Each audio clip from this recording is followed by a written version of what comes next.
একদিনের জন্য বেরিয়ে পড়েছিলাম নবাবের শহর মুর্শিদাবাদ ঘুরতে।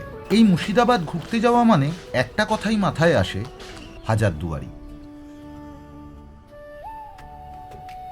তবে আমার চোখে হাজারদুয়ারির চেয়েও যেটা বেশি আমার মন কাড়ল সেটি হলো এই কাঠগোলা বাগান বাড়ি।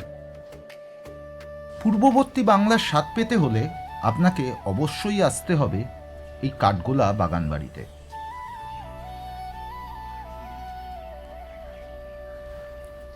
প্রধান যে গেটটি দেখতে পাচ্ছেন এটি 3 তলা বিশিষ্ট। এর ওপর থেকে কোনো অনুষ্ঠানের সময় সানাই আর ঢোলকের বাদ্য বাজিয়ে ফুল ও আতরের মাধ্যমে অতিথিদের অভ্যর্থনা জানানো হতো। 1873 সালে এই রাজকীয় প্রাসাদটি তৈরি করেন লক্ষ্মীপদ সিং দুগার। এনারা ছিলেন কাঠের ব্যবসায়ী, তাই এই বাড়ির নাম কাঠগোলা প্রাসাদ। এই কাঠগোলা প্রাসাদ বাইরে থেকে যতটা সুন্দর, ভেতর থেকে কিন্তু আরও বেশি সুন্দর।